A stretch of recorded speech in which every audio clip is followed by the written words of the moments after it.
మీ net failure వస్తున్నది. శేఖర్ రెడ్డి గారు, శేఖర్ ఏంటి పరిస్థితి? వాళ్ళు ఎట్టి పరిస్థితుల్లో ఎవరట, అవసరమైతే వెళ్ళి జర్మనీకి వెళ్ళి తెచ్చుకోమంటున్నారు. జర్మనీలో ఆ రూల్ ఉన్నది కానీ ఇక్కడ లేదు అన్నది పవన్ కళ్యాణ్ గారి కామెంట్. ఒకసారి వింటారా? బయట ప్లే చేయండి పవన్ కళ్యాణ్ గారు బయట. ఈ 5 సంవత్సరాల్లో మీరు ప్రతిపక్ష హోదా మీకు రాదు. అది మీరు మెంటల్గా ప్రిపేర్ అయిపోండి. 11 సీట్లతోటి మీకు ప్రతిపక్ష హోదా ఇవ్వబడదు, రాదు. ఎందుకంటే ఇట్ ఈస్ చంద్రబాబు గారు, గౌరవ ముఖ్యమంత్రి చంద్రబాబు గారు డిసైడ్ చేసేది కాదు, జనసేన డిసైడ్ చేసేది కాదు. దానికి రూల్స్ ఉన్నాయి, దానికి రెగ్యులేషన్స్ ఉన్నాయి, నామ్స్ ఉన్నాయి. ఫస్ట్ అప్పుడు ఏం చేయాలంటే సార్, అప్పుడు జర్మనీకి వెళ్ళిపోవాలండి. ఇప్పుడు జర్మనీలో ఏంటంటేనండి, నేను జర్మనీ రిజల్ట్స్ కూడా ఇది వచ్చినాయి, చూస్తా ఉన్నాను. ఎలక్షన్స్లో 25% వచ్చిన హైయెస్ట్ పర్సంటేజ్ ఆఫ్ వచ్చిన ఓటుకి ఇన్ని ఎంపీస్, ఇంత అసెంబ్లీ స్థానాలు ఉంటాయి వాళ్ళకి. 5% మించి తక్కువ వస్తే 5% ఓట్లు మిగతా వాళ్ళు పంచుకుంటారు. మనకు అలాంటి బెనిఫిట్ మనకు లేదు కాబట్టి మన రాజ్యాంగంలో లేదు. వాళ్ళు మంకుపట్టు పడితే they are free to go to Germany. ఈ 5 సంవత్సరాలు రైట్. ఇది శేఖర్ సార్, 12 సంవత్సరాల్లో 6 పార్టీ జెండాలు మోస్తే కానీ ఎమ్మెల్యే కానీ ఆయన 3 పార్టీల మద్దతు 6% ఓటు వచ్చినాయని కూడా మా గురించి మాట్లాడతారు సార్. నిజంగా నవ్వు వస్తుంది. ఇది రూల్స్ బుక్ గురించి మాట్లాడారు సార్. ఆయన ఏ రూల్ బుక్ లో చదువుకున్నాడు? ఆయన ఏ రూల్ బుక్ లో చదువుకున్నాడు సార్? 2019 ఫిబ్రవరిలో వైర్లో కథనం వచ్చింది. ఇచ్చింది కూడా ఎవరో తెలుసా sir? PD Acharya, Lok Sabha former general secretary, Lok Sabha former general secretary అండి పిడి ఆచార్య గారు. ఆయన ఏమిచ్చారు? Leader of opposition is a strategy position. The 10% rule is not founded in law. 10% అనేది ఎక్కడ లాలో లేదు.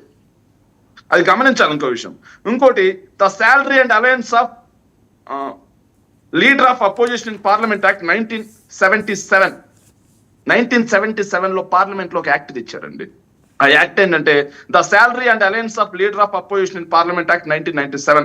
దాని ప్రకారం the leader in the house of the party in opposition to the government having greater numerical strength and recognized as such by chairman of the council of states or the speaker of the house of the people as the case may be. ఇది sir. దీని ప్రకారం ఏంటి?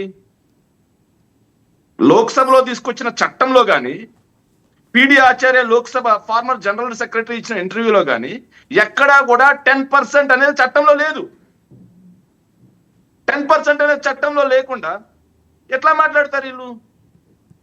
ఇది కాకుండా ఆంధ్ర రాష్ట్రానికి సంబంధించి 2007, I hope sir 2007 sir, ఏదైతే 2008 రాజశేఖర రెడ్డి గారు ముఖ్యమంత్రిగా ఉండగా తీసుకొచ్చినటువంటి పేస్ అండ్ వేజెస్ కింద అందులో కూడా క్లియర్ గా మెన్షన్ చేసింది, లీడర్ ఆఫ్ అపోజిషన్ అనేది గ్రేటర్ న్యూమరికల్ నెంబర్. ఎవరైతే అధికారం పంచుకున్న వాళ్ళు కాకుండా, అధికారంలో లేకుండా ఏ పార్టీ అయితే ఉంటుందో గ్రేటర్ న్యూమరికల్ నెంబర్, ఆ పార్టీ ప్రతిపక్ష పార్టీగా గుర్తించబడుతుంది. ఆ పార్టీ నాయకుడు ప్రతిపక్ష నాయకుడిగా గుర్తించబడతాడు.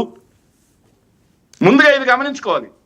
ఇది కాకుండా ప్రజలను తప్పుదో పట్టిస్తాం, ప్రజలను ఎట్టంటే మాట్లాడతాయి. జగన్మోహన్ రెడ్డి గారు మాట్లాడిన దాని గురించి తీసుకొస్తారండి. జగన్మోహన్ రెడ్డి గారు క్లియర్ గా మాట్లాడారు కదా, 3-4 లాగేస్తే ఈ రోజు మీరు చేస్తున్నట్టుగా 10% లేదు అని చెప్పాలనుకుంటే మీ ప్రతిపక్ష హోదా కూడా ఉండేది కదా. రోజు ప్రతిపక్షం ఉండాలి, వాయిస్ ఉండాలనుకున్నారు కాబట్టి ఆ 3-4 లాగలేదు. ఆ వాయిస్ ఉండాలనుకున్నారు కాబట్టి ఆ 3-4 లాగి 10% లేదు అని చెప్పేసి మిమ్మల్ని ఎక్కడో మూలన కూర్చోబెట్టలేదు. సభలో మీరు చేసే తప్పుల్ని, మీరు చేసే మోసాలని, అధికార పార్టీ చేసే ఏదైతే తప్పులన్నింటినీ కూడా ఎండగట్టాలి అంటే ప్రతిపక్షం ఉండాల్సిందే. సో ఆ టైం కావాలి అంటే జగన్మోహన్ రెడ్డి గారికి ప్రతిపక్ష నాయకుడిగా వైఎస్ఆర్ కాంగ్రెస్ పార్టీ రావాలి అని మేము కోరుకుంటున్నాం. కాదు, అది ఇక్కడ లేదు. మీకు కావాలనుకుంటే జర్మనీ వెళ్ళమంటున్నాడు ఆయన రష్యా వెళ్ళమన్నాడు సార్. ఆయన రష్యా వెళ్ళమన్నాడు సార్. మేము వద్దన్నాం ఏంటి సార్? 2015 ఢిల్లీ అసెంబ్లీ మన దేశంలో సార్, మన దేశంలో ఏం జరిగిందో తెలియదు కానీ జర్మనీలో ఏం జరిగిందో తెలుసు ఆయన బాగా. 2015 ఢిల్లీ అసెంబ్లీ 70 సీట్లకు కానీ 67 సీట్లు ఆప్ గెలిస్తే 3 సీట్లు మాత్రమే బీజేపీ గెలిచింది. 10% మ్యాండేటరీ ఉందా? కానీ అక్కడ విజయేంద్ర గుప్తాకి లీడర్ ఆఫ్ ది అపోజిషన్ గా ఎందుకు ఇచ్చారు? బీజేపీ పార్టీకి అపోజిషన్ పార్టీగా ఎందుకు ఇచ్చారు? ఇక 1989 తమిళనాడు ఎలక్షన్స్ 232 సీట్లు 232 సీట్లు డిఎంకే గెలిస్తే కేవలం 27 సీట్లు మాత్రమే జయలలిత గెలిస్తే 10% 1/4 ఏదైతే ఉందని చెప్పి ప్రతిపక్ష హోదా ఇచ్చారా జయలలితకి? 1/4 ఉందని ఇచ్చారా? ముందు ఇండియాలో ఏం జరుగుతున్నాయో తెలుసుకోవాలండి పవన్ కళ్యాణ్ గారిని.